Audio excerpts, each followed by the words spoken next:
नमस्कार साथियों, आप लोग कैसे हो। मैं आशा करती हूँ कि आप लोग बहुत अच्छे होंगे। मित्रों, सीटेट 2024 की तैयारी करने वाले अभ्यर्थियों के लिए बहुत ही महत्वपूर्ण क्लास। जिन मित्रों को संस्कृत से डर लगता है, जिन्होंने संस्कृत को बिल्कुल नहीं पढ़ा है, आखिर में वो गद्यांश के प्रश्नों को कैसे हल करेंगे, आप इस वीडियो में देखेंगे। और ये आपका गद्यांश पहला है और आप किस तरीके से संस्कृत के प्रश्नों को अच्छे से करेंगे। देखिए मित्रों, संस्कृत कोई इतनी कठिन नहीं है, बस आपको समझना होता है। और आपको हिंदी तो आती हो ना, तो हिंदी आती है तो आप लोग संस्कृत को भी अच्छे से कर लेंगे। बस आपको करना क्या है कि संस्कृत के P/Q हल कर लीजिए। और P/Q को जब समझ जाएंगे तो आपको संस्कृत में से अच्छे नंबर लाने से कोई नहीं रोक सकता है। तो ये आपका गद्यांश पहला है, ठीक है, पहली क्लास है यानी कि आपकी गद्यांश की। और इस तरीके का आपका प्रश्न पत्र आपको पेपर में देखने को मिलेगा 21 जनवरी को, ठीक है। ये निर्देश लिखा होगा जिसमें लिखा होगा अधोलिखितं गद्यांशं पठित्वा तदनन्तरं प्रदत्त प्रश्नानां विकल्पाकोत्तरेषु समुचितम उत्तरम चित्वा लिखित। यानी कि आपको 127 से 134 तक के प्रश्न इस गद्यांश को पढ़ करके देना है। अधोलिखित माने नीचे लिखे हुए गद्यांश को पढ़कर इसके बाद प्रश्नों के उत्तर विकल्प के अनुसार ठीक उत्तर चुनिए। ये लिखा हुआ है इसका हिंदी। अब देखिए, सबसे पहले आपके सामने ये गद्यांश आ गया, ठीक है। गद्यांश आया पे बिल्कुल भी कुछ नहीं आता है संस्कृत में, तो आप सबसे पहले ये मत देखिए गद्यांश में क्या है। सबसे पहले आप प्रश्नों को पढ़िए। जैसे इसमें दिया गया है, कति छात्रा गुरुकुले पठन्ति स्म वैद्यराज कः पृष्टवान्, ठीक है, प्रश्न है ये। विहस्य इति पदे प्रत्यय अस्ति, त्यजन्ति इति पदे धातु कः अस्ति। इसमें देखिए ये दोनों प्रश्न जो हैं ये आपके व्याकरण के हैं, ठीक है। नगर स्थिता इति पदे समासः अस्ति, ये भी आपका व्याकरण का है कि नगर में स्थित में समास क्या है। नेक्स्ट दिया है भोजनादिव्यस्थां पदे विभक्ति ही अस्ति। इस तरीके के प्रश्न आपको दिए गए हैं, ठीक है। अब आपको क्या देखना है, एक बार पैराग्राफ पढ़ लीजिए, ठीक है, आपकी समझ में आ जाएगा। और आपको बड़े ध्यान से देखनी है ये वीडियो। इसमें लिखा हुआ है, पुरा गुजरात प्रदेशे एकस्मिन् ग्रामे एकम गुरुकुलम आसीत्। यानी कि पुरा माने होता है पहले। पहले गुजरात प्रदेश में एक गांव में एक गुरुकुल था।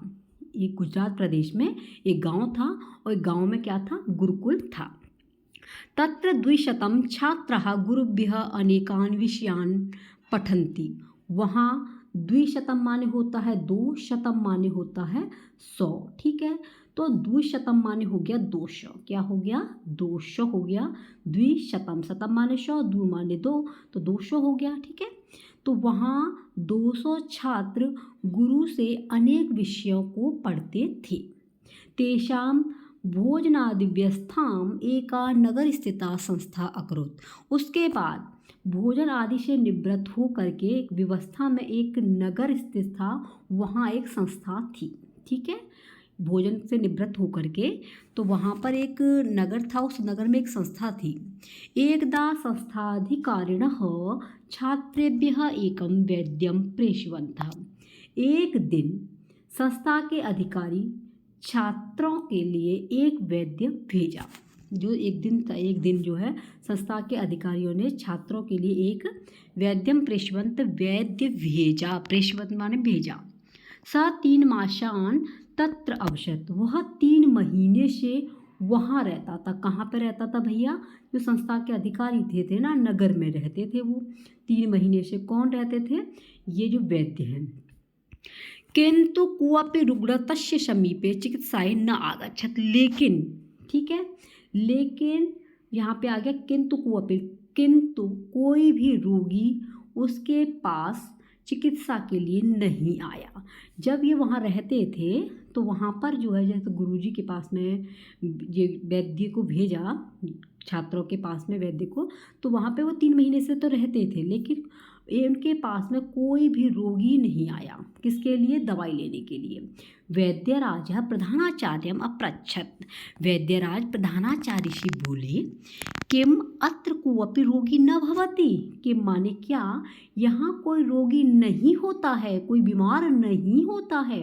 प्रधानाचार्य विहस्य वदत्, प्रधानाचार्य हंसकर बोले, वैद्यराज अस्य एकम रहस्यम अस्ति, यहाँ यानी इसका एक रहस्य है। किसका?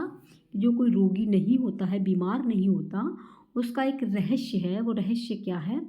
अत्र सर्वे तदा भोजनम कुर्वन्ति, अत्र माने यहाँ सभी तब भोजन करते हैं, यदा ते तीव्र क्षुधाम अनुभवन्ति, जब वे सब तीव्र यानी अधिक भूख का अनुभव करते हैं। यदा तेषां भोजनेन तृप्ति भवति, जब उनकी भोजन से तृप्ति होती है यानी भूख खत्म होती है। ततः पूर्वम एव ते भोजनम त्यजति, और इसके बाद एवते वे सब भोजन को छोड़ देते हैं। एतत् एव एतेषां स्वास्थ्यस्य रहस्यम, यही हम सबका स्वास्थ्य का रहस्य है। एतत् यह ही एतेषां इस स्वास्थ्य का रहस्य है।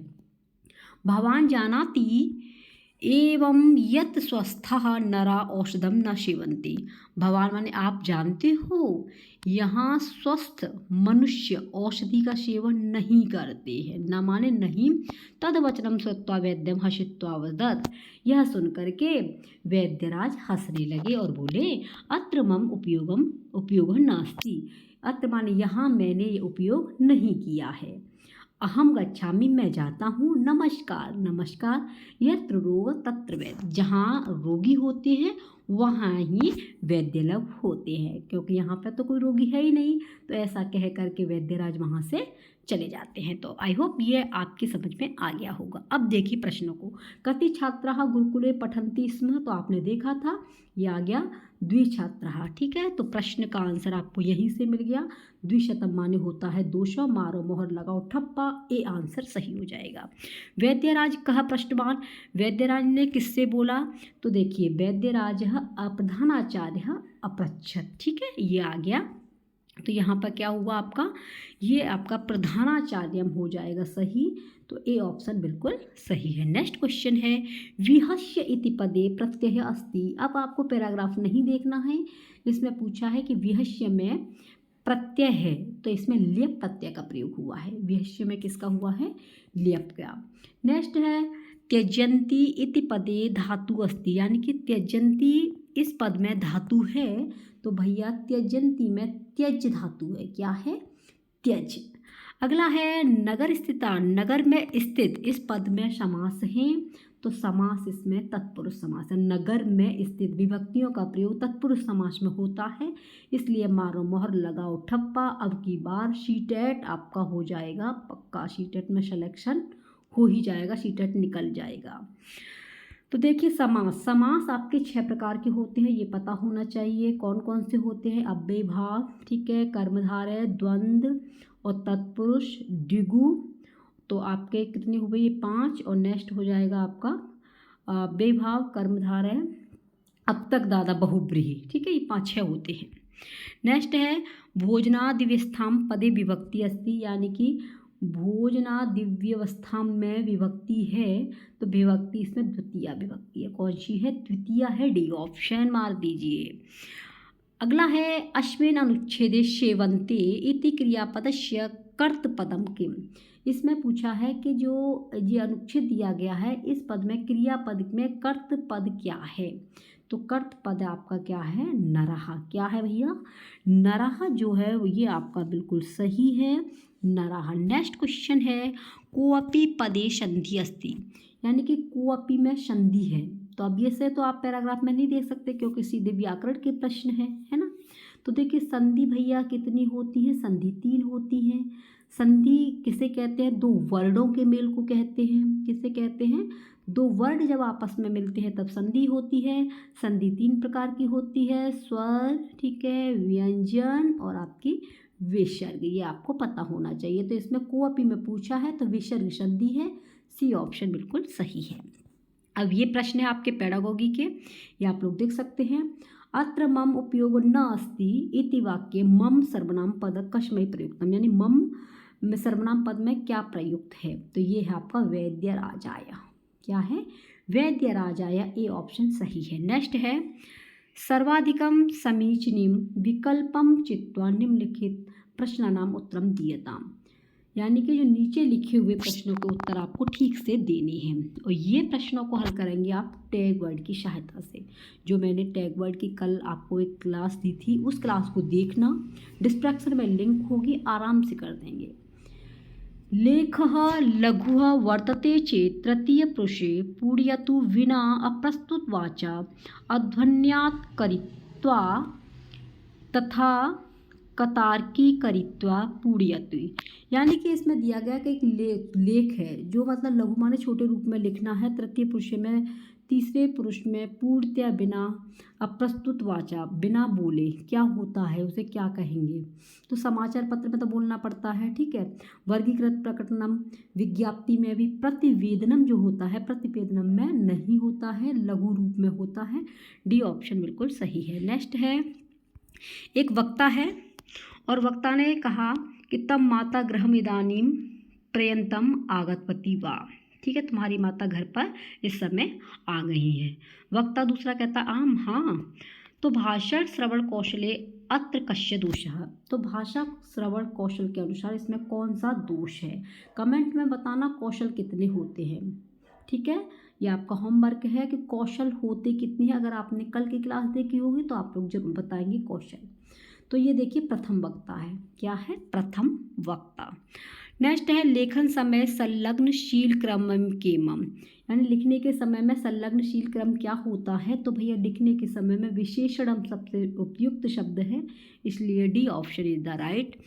नेक्स्ट है नटानाम सूक्त समूहवाचक पदम, यानी कि नाटकों में जो सूक्त समूहवाचक का पद होता है वो क्या है, तो नाटकों में पात्र पहले होते हैं, इसलिए आप लोग समझ सकते हैं नटानाम से होता है जो नाटक किया जाता है प्रस्तुत, तो वो नटानाम में क्या करेंगे, पात्री तो होंगे।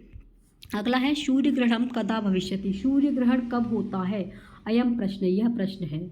तो सूर्य ग्रहण कब होता है, भविष्यत्कालीय, भविष्यकाल में होता है, तो ये आपका राइट। भविष्यति कब होगा, तो भविष्यत्कालीन है ये, ठीक है।